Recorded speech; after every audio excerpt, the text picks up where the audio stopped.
नमस्कार मित्रांनो. मित्रांनो, देऊळ बंद 2 आता परीक्षा देवाची. 21 मे रोजी रिलीज झालेला हा सिनेमा सध्या संपूर्ण महाराष्ट्रात चर्चेचा विषय ठरला. शहरापासून गावापर्यंत, मल्टिप्लेक्सपासून ग्रामीण थिएटरपर्यंत आणि सोशल मीडियापासून चहाच्या टपरीपर्यंत सगळीकडे फक्त एकाच सिनेमाची चर्चा सुरू आहे, देऊळ बंद 2. पहिल्या 4 दिवसात तब्बल 18,59 लाखाचं कलेक्शन, तर पहिल्याच विकेंडला थिएटरबाहेर लागलेल्या लांबच लांब रांगा. मराठी सिनेमासाठी हा प्रतिसाद खूप मोठा मानला जातो. पण प्रश्न असा आहे, अचानक या सिनेमाला इतका मोठा प्रतिसाद का मिळतो? फक्त नावामुळे, की या सिनेमामागे दडले महाराष्ट्राच्या मनाला भिडणारा एक मोठा मुद्दा? 2015 मध्ये आलेल्या देऊळ बंद या सिनेमाने श्रद्धा, अंधश्रद्धा आणि व्यवस्थेवर प्रश्न उपस्थित केला होता.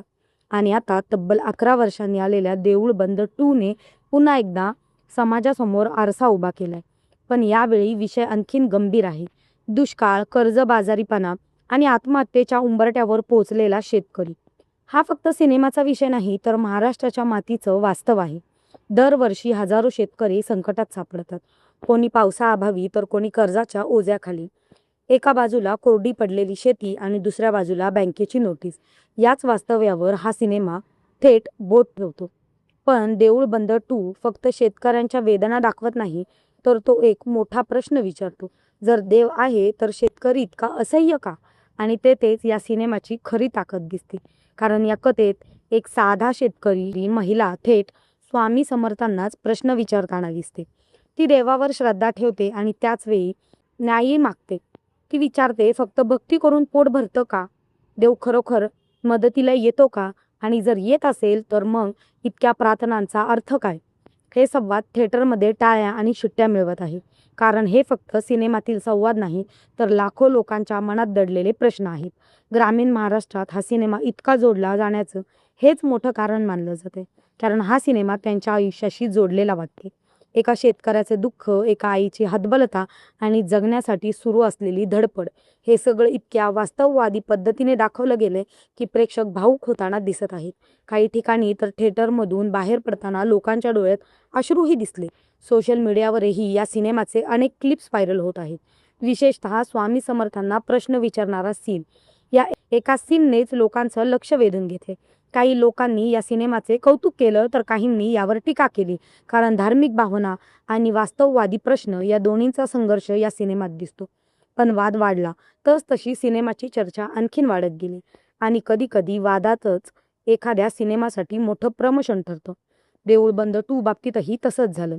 ज्यांनी सिनेमा पाहिला नव्हता, तेही आता उत्सुकतेने थिएटरमध्ये जात आहेत. नेमकं एवढं काय आहे या सिनेमात, हा प्रश्न अनेकांना पडतोय. पण या सिनेमाच्या यशामागे अजून एक मोठं कारण आहे, ते म्हणजे त्यांची भावनिक मांडणी. आजच्या काळात मोठमोठे ॲक्शन सिनेमे, भव्य VFX आणि करोडो रुपयांचे सेट्स पाहायला मिळतात.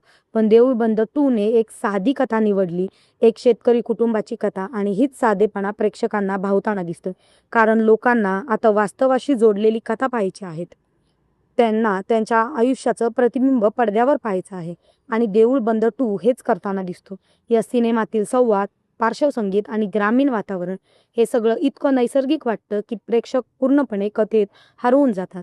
विशेष म्हणजे ग्रामीण भागात या सिनेमाला जबरदस्त प्रतिसाद मिळतो. कारण गावाकडच्या लोकांना ही कथा आपली वाटते.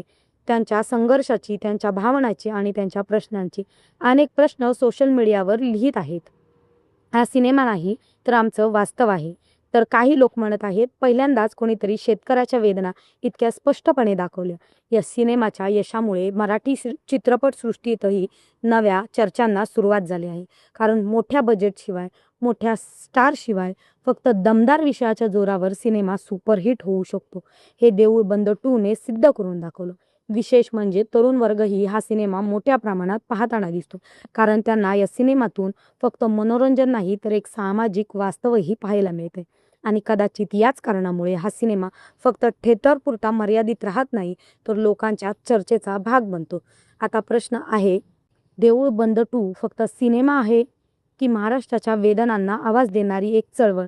कारण पडद्यावर दाखवलेलं संकट आजही हजारो शेतकरी प्रत्यक्षात जगत आहेत.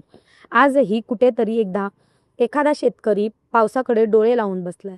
आजही कुठेतरी एखादी आई कर्जाच्या चिंतेत रडतीये आणि आजही कुठेतरी कोणीतरी देवाला एकच प्रश्न विचारतो, आमची परीक्षा अजून किती? आणि कदाचित याच प्रश्नांमुळे देऊळ बंद 2 लोकांच्या मनात घर करताना दिसतोय. कारण हा सिनेमा फक्त मनोरंजन करत नाही, तो विचार करायला भाग पडतो आणि जे सिनेमे विचार बदलतात तेच इतिहास घडवतात. धन्यवाद.